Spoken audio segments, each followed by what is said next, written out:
जय श्री गणेश। प्यारे भक्तों, आज मार्गशीर्ष मास के कृष्णा पक्ष की अमावस्या तिथि है और आज आप सभी श्रवण करेंगे अमावस्या व्रत की संपूर्ण कथा की शुरुआत हम करेंगे प्रथम पूज्य गणेश जी की कथा के साथ। भगवान आप सभी भक्तों की हर मनोकामना को पूर्ण करे।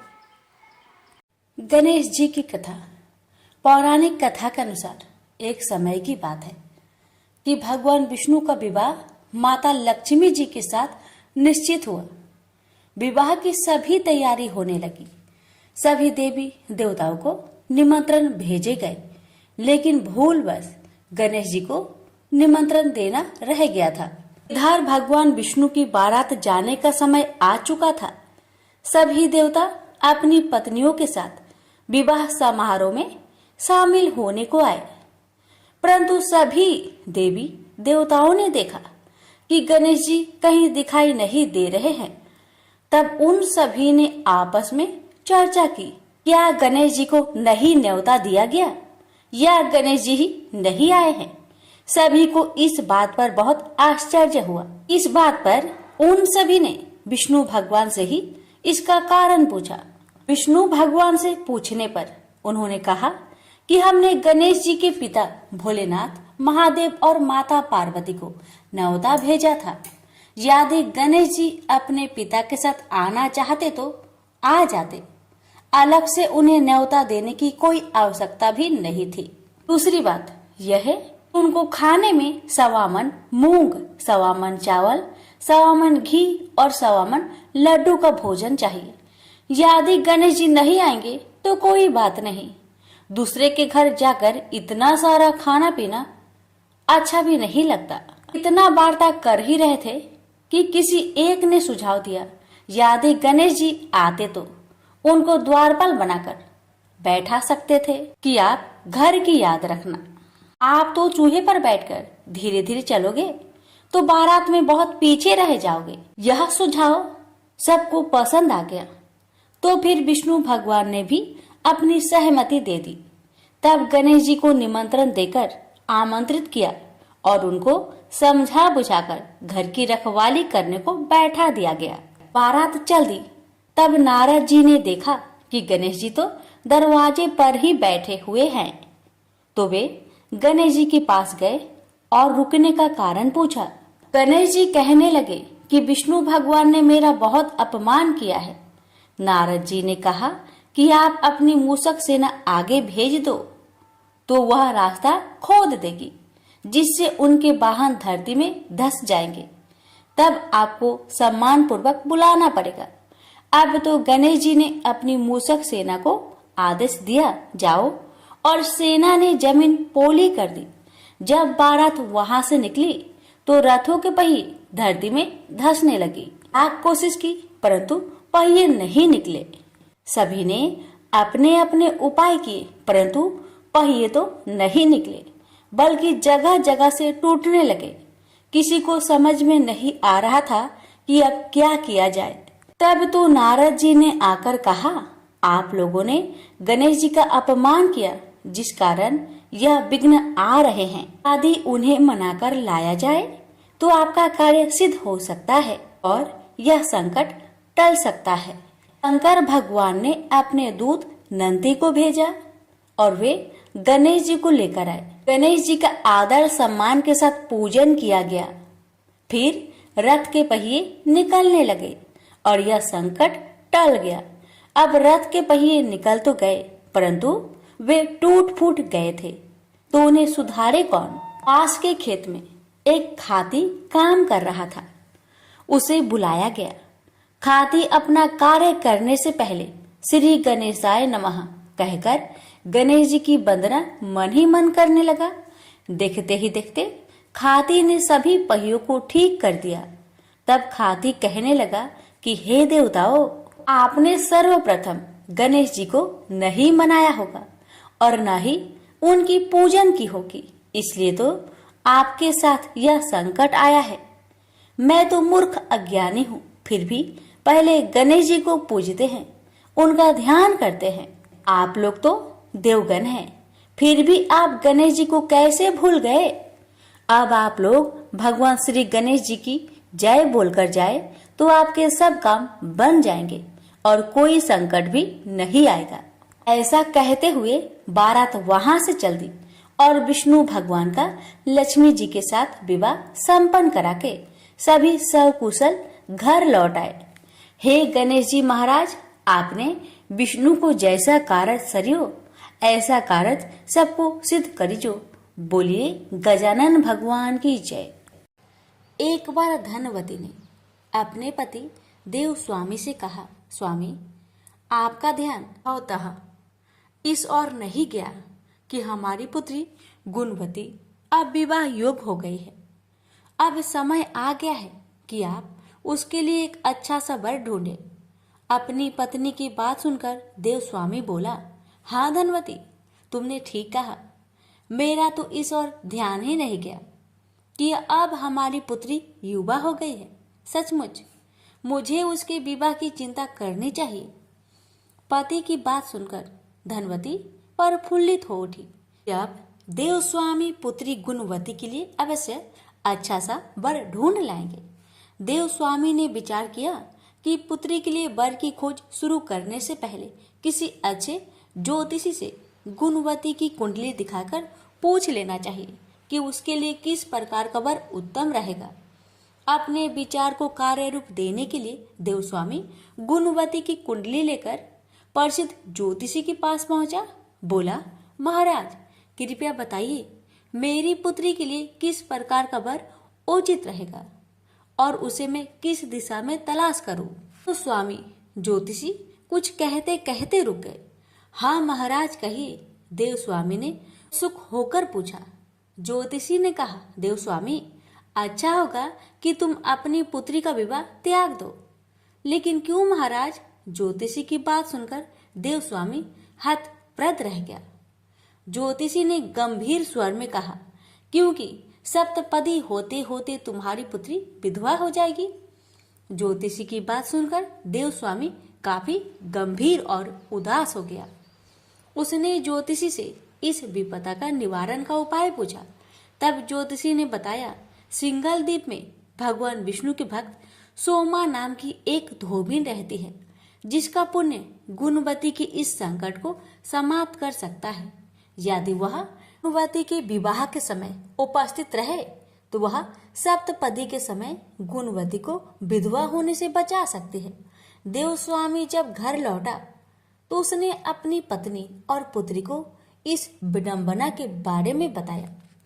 पिता की बात सुनकर गुणवती ने कहा, पिताजी, मैं सोमा के पास जाऊंगी और उसकी सेवा कर उसके पुण्य के प्रताप से अपना भविष्य सुधारूंगी, अन्यथा वही सारा जीवन व्यतीत कर दूंगी। कोई और विकल्प न देखकर देव स्वामी को भी अपनी प्रिय पुत्री का आग्रह स्वीकार करना पड़ा। उसने अपने सबसे छोटे पुत्र शील स्वामी को गुणवती के साथ भेज दिया। दोनों सिंगल द्वीप के लिए चल पड़े। समुद्र तट पर पहुंचकर वे ठिठक गए। उन्हें समझ में नहीं आ रहा था कि कैसे समुद्र पार करके सिंगल द्वीप पहुंचा जाए। बड़ी देर तक भटकने के बाद थक हार कर वे दोनों एक बट वृक्ष के नीचे जा बैठे। वे दोनों अत्यंत भूखे प्यासे थे। वे दोनों जिस वृक्ष के नीचे बैठे थे उस वृक्ष के ऊपर एक गिद्ध का घोंसला था। गिद्ध अपने बच्चों के लिए भोजन की तलाश में गया था। बच्चे घोंसले में ही थे और गुणवती और शील स्वामी की दशा देखकर दुखी हो रहे थे। जैसे ही गिद्ध बच्चे के लिए भोजन लेकर लौटा, वैसे ही बच्चों ने उन दोनों भाई बहन के बारे में उसे बताया, उनकी मदद करने का आग्रह किया। अपने बच्चों का आग्रह सुन गिद्ध पसीज उठा और उसने गुणवती तथा शील स्वामी को अपने पंखों पर बैठाकर सिंगल द्वीप में सोमा के घर के निकट पहुंचा दिया। सिंगल द्वीप में सोमा के घर के निकट पहुंचकर गुणवती विचार करने लगी। ज्योतिषी ने बताया था कि यदि सोमा मेरे विवाह के अवसर पर उपस्थित रहे तो मैं सप्तपदी के समय विधवा होने से बच सकती हूँ। सोमा को प्रसन्न करके ही साथ चलने का आग्रह किया जा सकता है। यह विचार कर दोनों भाई बहन ने पास में ही एक झोपड़ी बनाई। उसमें रहने लगे। सोमा नित्य प्रतः भगवान विष्णु की आराधना किया करती थी। उसके जागने से पूर्व ही उसकी बहुएं उसकी पूजा स्थल को लीप पोत कर संवार दिया करती थी। अब गुणवती ने सोमा की बहुओं से पहले ही जागकर सोमा के पूजा स्थल को लीप पोत कर संवारना शुरू कर दिया। सोमा का ध्यान शीघ्र ही इस ओर गया कि मेरी पूजा स्थल जिस ढंग से संवारा जाता है उस ढंग से मेरी बहुएं कभी नहीं संवारती। सोमा धोबन ने बहुत सोच विचार कर अपनी बहुओं से पूछा। उन्होंने झूठ बोल दिया कि हम लोग ही यही काम करते हैं। तब सोमा ने स्वयं पता लगाने का निश्चय किया।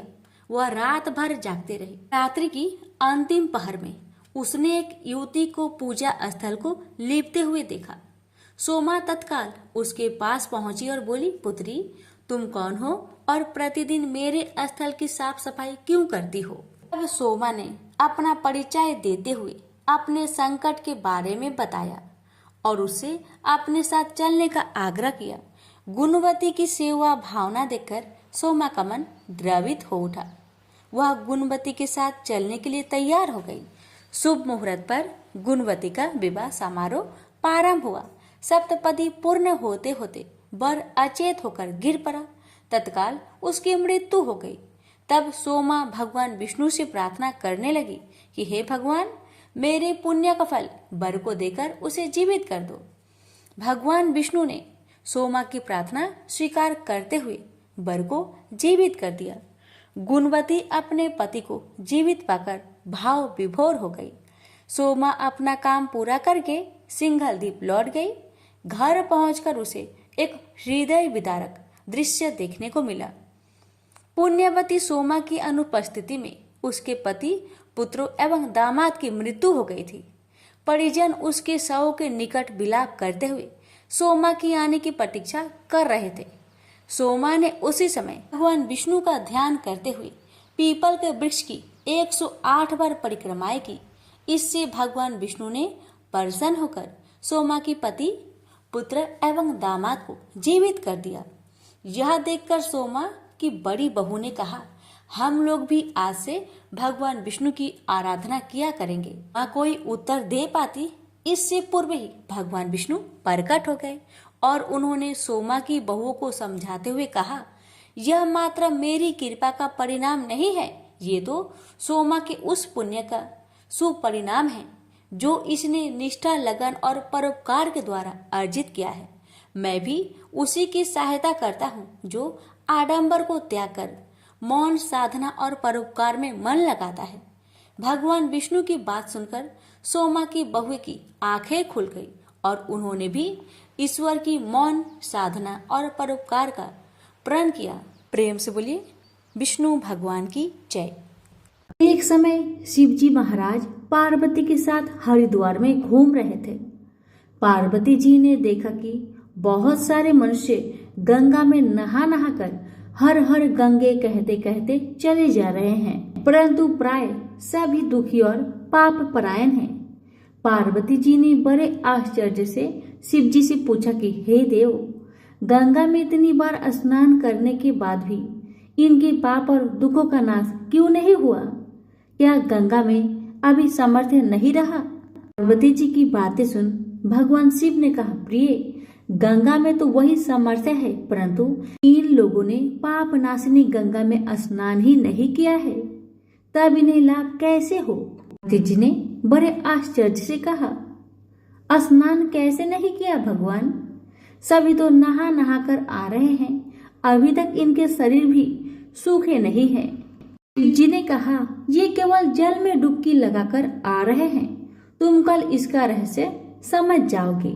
दूसरे दिन बड़े जोर की बरसात होने लगी। गलियां कीचड़ से भर गई। एक चौड़े रास्ते में एक गहरा गड्ढा था, चारों ओर लपटीला कीचड़ भर रहा था। उसी गड्ढा में भगवान शिव ने लीला करते हुए वृद्ध ब्राह्मण का रूप धारण कर लिया और दीन विवश की तरह गड्ढे में जाकर ऐसे पड़ गए कि जैसे मानो कोई मनुष्य चलता चलता गड्ढे में गिर पड़ा हो। निकलने की कोशिश करने के बावजूद भी वह निकल नहीं पा रहा है।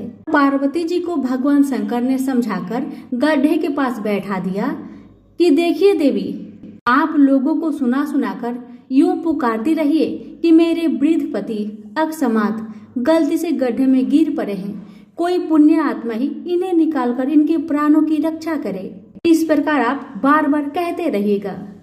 भगवान के कहे अनुसार माता पार्वती ने किया। भगवान ने इतना भी कहा कि जब कोई मुझे बचाने की कोशिश करे तो आप उसे इतना कह दीजिएगा, मेरे पति सर्वथा निष्पाप है, इन्हें वही छुए जो स्वयं निष्पाप हो। यदि आप निष्पाप है तभी आप मेरे पति को हाथ लगाइए, नहीं तो हाथ लगते ही आप भस्म हो जाएंगे। पार्वती जी ने भगवान की बात को ध्यान में रखकर गड्ढे के किनारे पर बैठ गई और आने जाने वालों को सुना सुनाकर शिव जी की सिखाई हुई बात कहने लगी। गंगा में नहाकर लोगों के दल आ रहे थे। सुंदरी महिला को यूं बैठी देखकर कईयों का मन में पाप आया। कई लोग लज्जा से डरे, कईयों को कुछ धर्म का भय हुआ, कई कानून से डरे। कुछ लोगों ने तो पार्वती जी को यह भी सुना दिया कि मरने दे बूढ़े को, क्यों उनके लिए रोती है।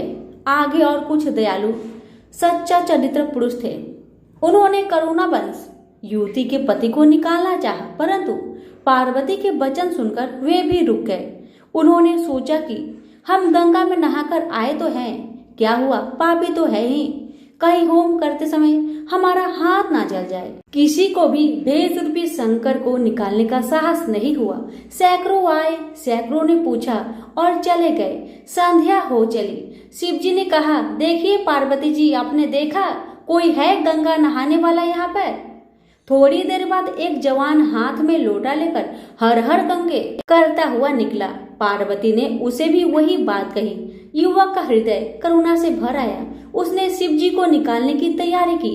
पार्वती ने रोकर कहा कि भाई, यदि तुम सर्वथा निष्पाप नहीं हो तो मेरे पति को छूते ही जल जाओगे। उस युवक ने उसी समय बिना किसी संकोच के दृढ़ निश्चय के साथ पार्वती जी से कहा, माते, मेरे निष्पाप होने में तुम्हें क्यों संदेह होता है? देखती नहीं, मैं अभी गंगा नहा कर आया हूँ।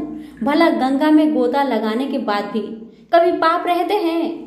तेरे पति को मैं निकालता हूँ। युवक ने लपक कर बूढ़े को ऊपर उठा लिया।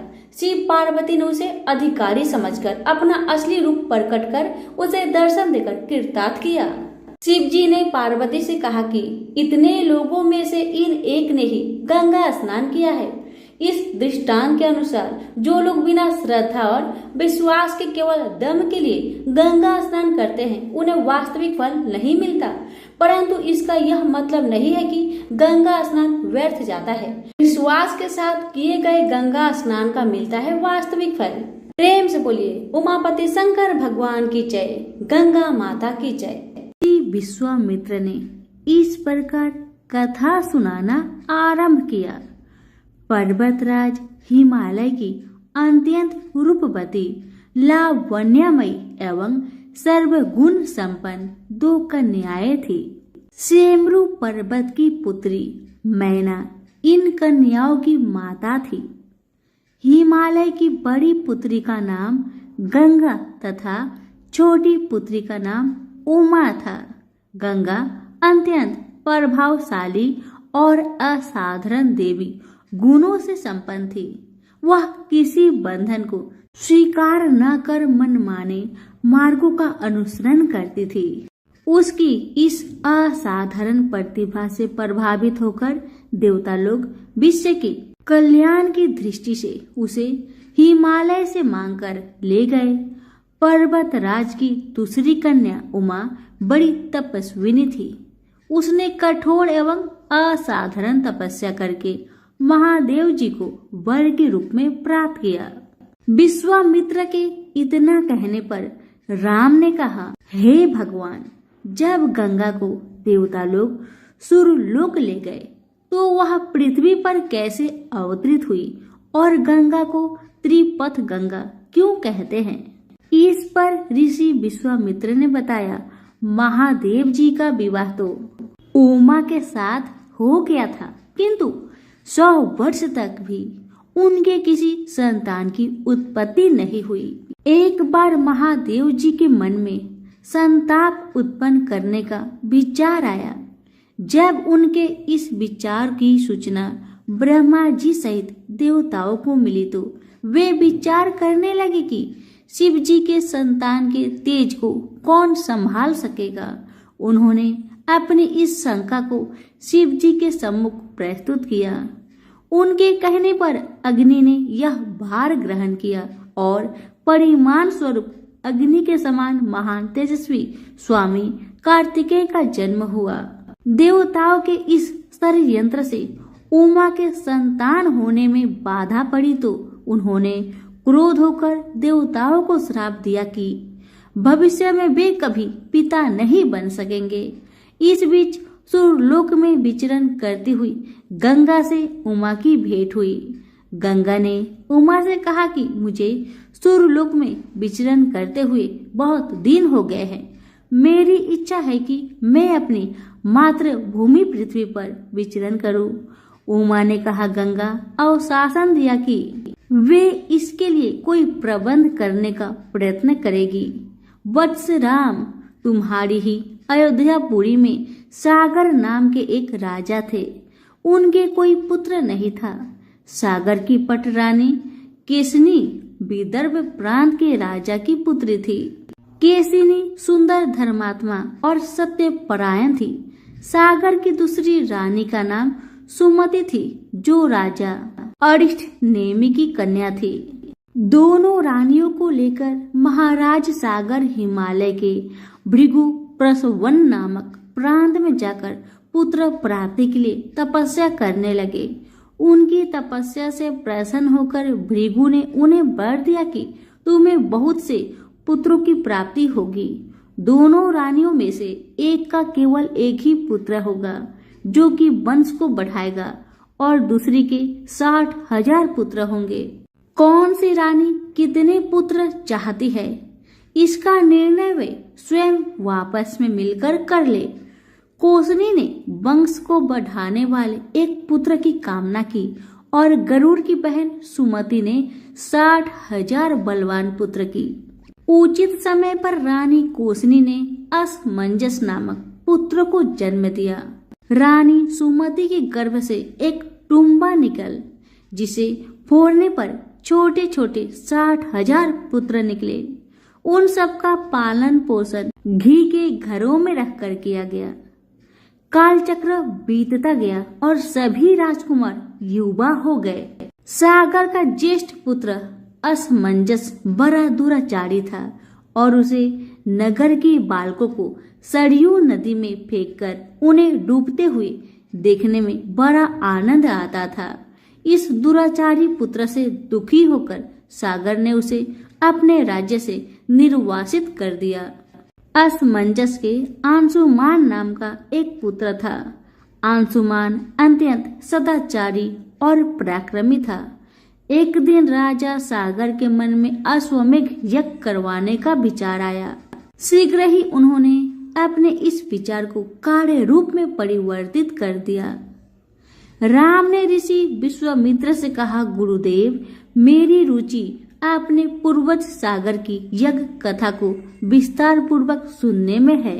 अतः कृपा करके इस वृत्तांत को पूरा पूरा सुनाइए।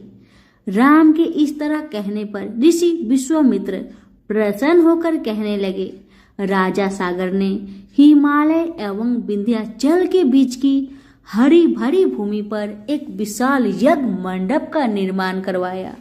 फिर अश्वमेघ यज्ञ के लिए श्यामकर्ण घोड़ा छोड़कर उसकी रक्षा के लिए पराक्रमी अंशुमान को सेना के साथ उसके पीछे भेज दिया। यज्ञ की संभावित सफलता के परिमाण की आशंका से भयभीत होकर इंद्र ने एक राक्षस का रूप धारण करके उस घोड़े को चुरा लिया। घोड़े की चोरी की सूचना पाकर सागर ने अपने 60,000 पुत्रों को आदेश दिया कि घोड़ा चुराने वाले को पकड़कर या मारकर घोड़ा वापस लाओ।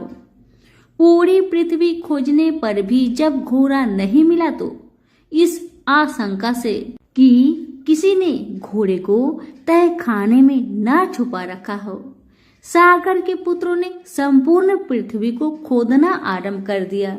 उनके इस कार्य से असंख्य भूमितल निवासी प्राणी मारे गए। खोदते खोदते वे पाताल तक जा पहुंचे। उनके इस निस्संग कृत्य की देवताओं ने ब्रह्मा जी से शिकायत की तो ब्रह्मा जी ने कहा कि ये राजकुमार क्रोध एवं मद में अंधे होकर ऐसा कर रहे हैं। पृथ्वी की रक्षा का दायित्व कपिल पर है, इसलिए वे इस विषय में कुछ न कुछ अवश्य ही करेंगे। पूरी पृथ्वी को खोदने के बाद भी जब घोड़ा और उसको चुराने वाला चोर नहीं मिला तो निराश होकर राजकुमारों ने इसकी सूचना अपने पिता को दे दी। रुष्ट होकर सागर ने आदेश दिया कि घोड़े को पाताल में जाकर ढूंढो। पाताल में घोड़े को खोजते खोजते वे सनातन वासुदेव कपिल के आश्रम में जा पहुंचे। उन्होंने देखा कपिल देव आंखें बंद किए बैठे हैं और उन्हीं के पास यज्ञ का वह घोड़ा बंधा हुआ है। उन्होंने कपिल मुनि को घोड़े का चोर समझकर उनके लिए अनेक दुर्वचन कहे और उन्हें मारने के लिए दौड़े। सागर के इन कुकृत्यों से कपिल मुनि की समाधि भंग हो गई। उन्होंने क्रोध होकर सागर के उन सब पुत्रों को भस्म कर दिया।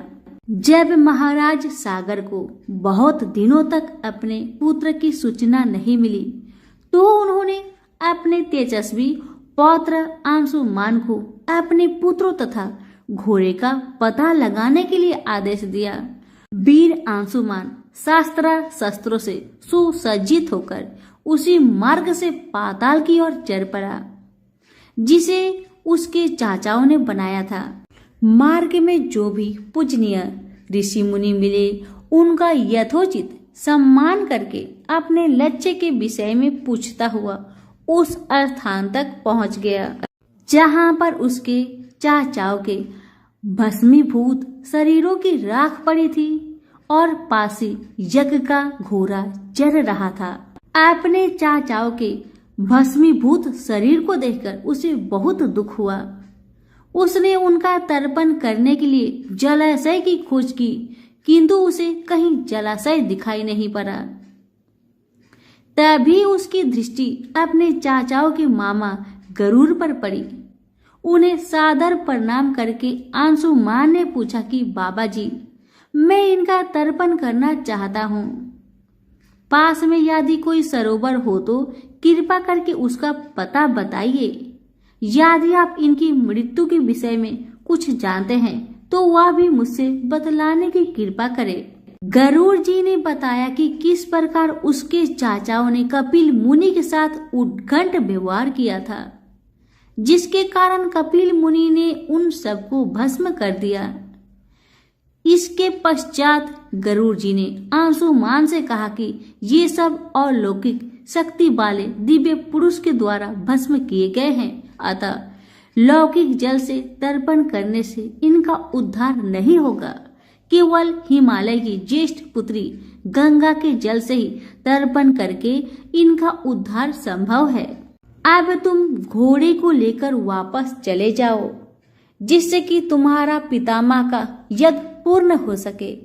गरुड़ जी की आज्ञा अनुसार अंशुमान वापस अयोध्या पहुंचे और अपने पितामह को सारा वृत्तांत सुनाया। महाराज सागर ने दुखी मन से यज्ञ पूरा किया। वे अपने पुत्र के उद्धार करने के लिए गंगा को पृथ्वी पर लाना चाहते थे, पर ऐसा करने के लिए उन्हें कोई भी युक्ति न सूझी। थोड़ा रुककर विश्वामित्र ने कहा, महाराज, सागर के देहांत के पश्चात अंशुमान बड़ी न्यायप्रियता के साथ शासन करने लगा। अंशुमान के परम प्रतापी पुत्र दिलीप हुए। दिलीप की व्यवसाय हो जाने पर अंशुमान दिलीप को राज्य का भार सौंपकर हिमालय की कंदराओं में जाकर गंगा को प्रसन्न करने के लिए तपस्या करने लगे, किंतु उन्हें सफलता प्राप्त नहीं हो पाई। उनका स्वर्गवास हो गया। इधर जब राजा दिलीप का धर्मनिष्ठ पुत्र भगीरथ बड़ा हुआ तो उसे राज्य का भार सौंपकर दिलीप भी गंगा को पृथ्वी पर लाने के लिए तपस्या करने चले गए, पर उन्हें भी मनोवांछित फल नहीं मिला। भगीरथ बड़े प्रजावत्सल नरेश थे, किंतु उनकी कोई संतान नहीं हुई।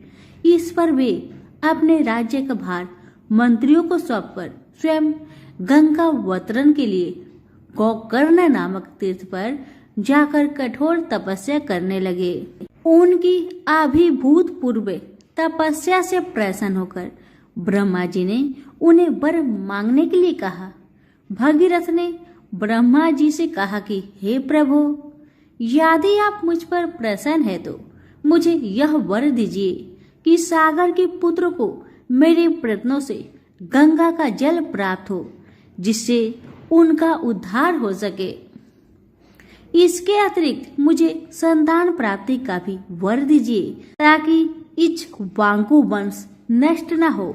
ब्रह्मा जी ने कहा कि संतान का तेरा मनोरथ शीघ्र ही पूर्ण होगा, किंतु तुम्हारे माथे गए प्रथम वरदान को देने में कठिनाई यह है कि जब गंगा जी वेग के साथ पृथ्वी पर अवतरित होगी तो उनके वेग को पृथ्वी संभाल नहीं सकेगी।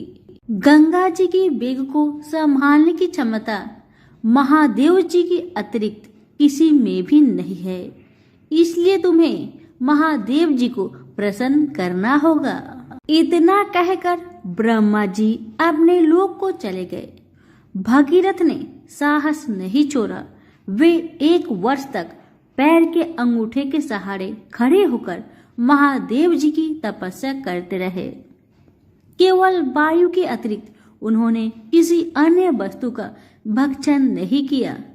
अंत में इस महान भक्ति से प्रसन्न होकर महादेव जी ने भगीरथ को दर्शन देकर कहा, हे भक्त श्रेष्ठ, हम तेरी मनोकामना पूरी करने के लिए गंगा जी को अपने मस्तक पर धारण करेंगे। इसकी सूचना पाकर विवश होकर गंगा जी को सूर्यलोक का परित्याग करना पड़ा। उस समय वे सूर्यलोक से कहीं जाना नहीं चाहती थी, इसलिए वे यह विचार करके कि मैं अपने प्रचंड वेग से शिव जी को बहाकर पाताल लोक ले जाऊंगी, वे भयानक वेग से शिव जी के सिर पर अवतरित हुई। गंगा के इस वेगपूर्ण अवतरण से उनका अहंकार शिव से छुपा नहीं रहा। महादेव जी ने गंगा की वेग गति धाराओं को अपने जटाजूट में उलझा लिया। गंगा जी अपने समस्त प्रयत्नों के बाद भी महादेव जी के जटाओं से बाहर न निकल सकी। गंगा जी को इस प्रकार शिव जी की जटाओं में विलीन होते देख भगीरथ ने फिर शंकर जी की तपस्या की। भगीरथ के इस तपस्या से प्रसन्न होकर भगवान शंकर ने गंगा जी को हिमालय पर्वत पर स्थित बिंदुसर में छोड़ा। छूटते ही गंगा जी 7 धाराओं में बट गई।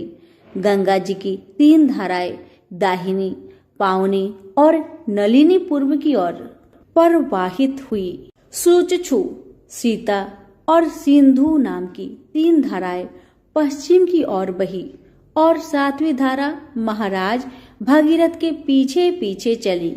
जिधर जिधर भगीरथ जाते थे उधर उधर ही गंगा जी जाती थी।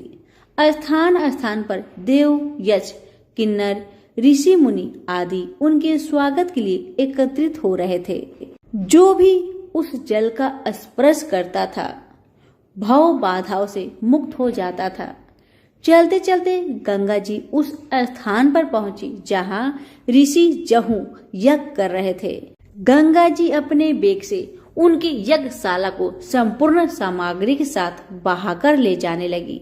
इससे ऋषि को बहुत क्रोध आया और उन्होंने क्रोध होकर गंगा का सारा जल पी लिया। यह देखकर समस्त मुनियों को बड़ा विस्मय हुआ और वे गंगा जी को मुक्त करने के लिए उनकी स्तुति करने लगे। उनकी स्तुति से प्रसन्न होकर जाहू ऋषि ने गंगा जी को अपने कानों से निकाल दिया और उन्हें अपनी पुत्री के रूप में स्वीकार किया।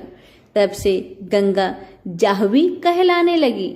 इसके पश्चात वे भागीरथ के पीछे पीछे चलते चलते समुद्र तक पहुंच गई और वहां से सागर के पुत्रों का उद्धार करने के लिए रसातल में चली गई। उनके जल के स्पर्श से भस्मीभूत हुए सागर के पुत्र निष्पाप होकर स्वर्ग गए। उस दिन से गंगा के 3 नाम हुए, त्रिपथ गंगा, जाह्नवी और भागीरथी।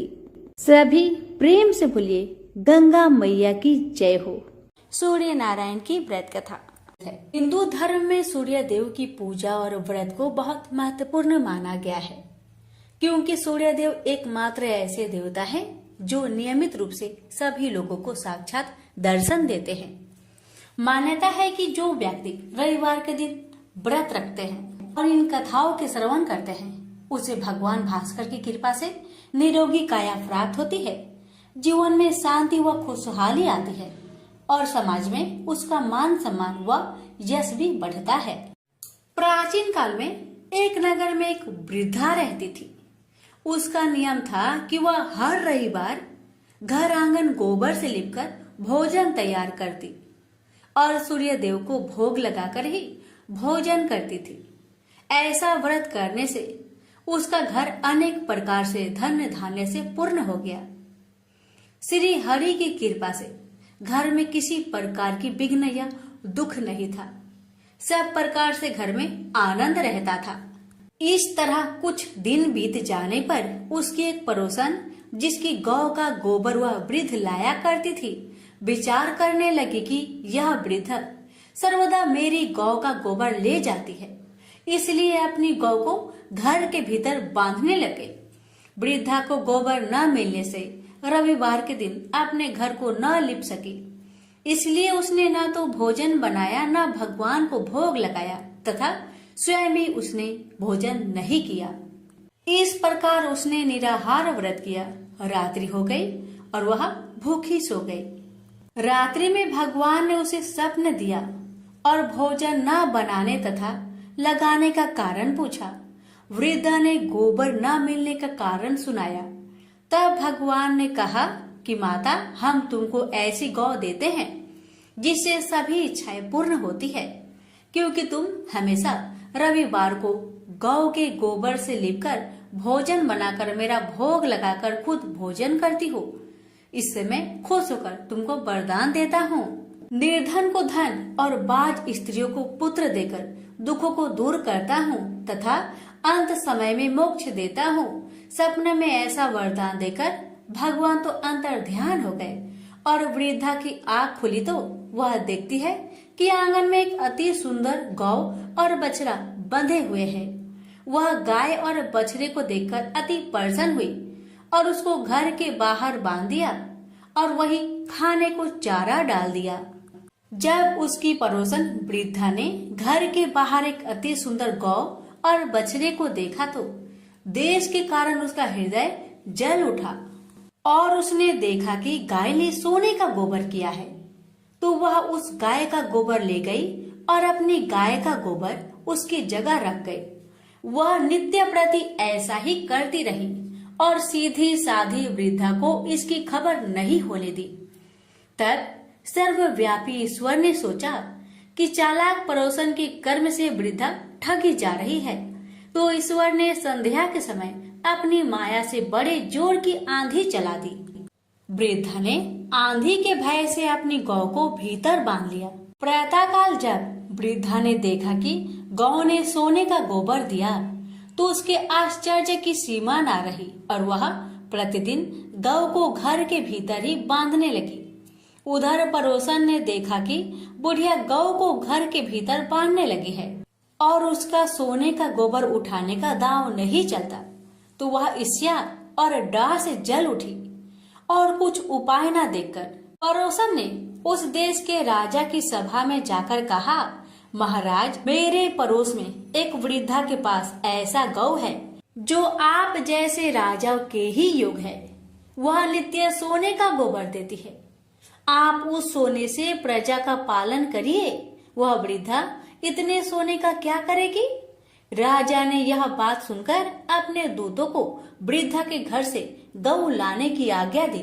वृद्धा प्रातः ईश्वर का भोग लगा भोजन ग्रहण करने जा ही रही थी कि राजा के कर्मचारी गौ को खोलकर ले गए।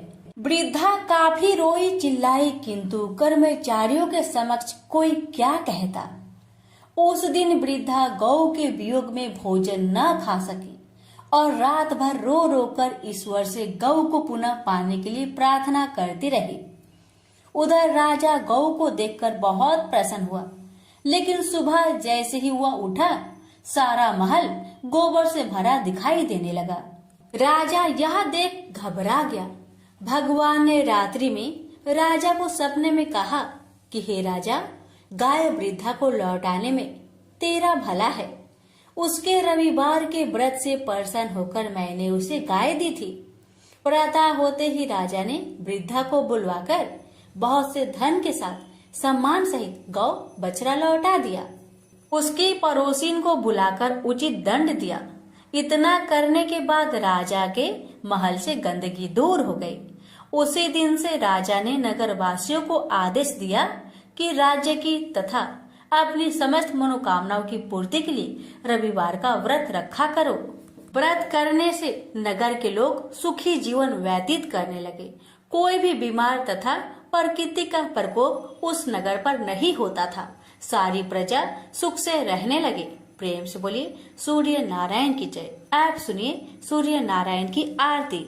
जय जय जय रवि देव, जय जय जय रवि देव, रजनीपति मदहारी, सतलद जीवन दाता, पद पद मन मधुकारी, हे दीन मन दाता, जग के हे रवि देव, जय जय जय स्वदेव। नभ मंडल के बानी, ज्योति प्रकाशक देवा, निज जन हित सुख राशि, तेरी हम सब सेवा, करते हैं रवि देव। जय जय जय रवि देव, कनक बदन मन मोहित, रुचिरी प्रभा प्यारी, नित्य मंडल से मंडित, अजर अमर छवि धारी, हे सूरवीर रवि देव, जय जय जय रवि देव, जय जय जय रवि देव, जय जय जय रवि देव। रजनीपति मदहारी, सतलत जीवन दाता। प्रेम से बोलिए सूर्य नारायण की जय।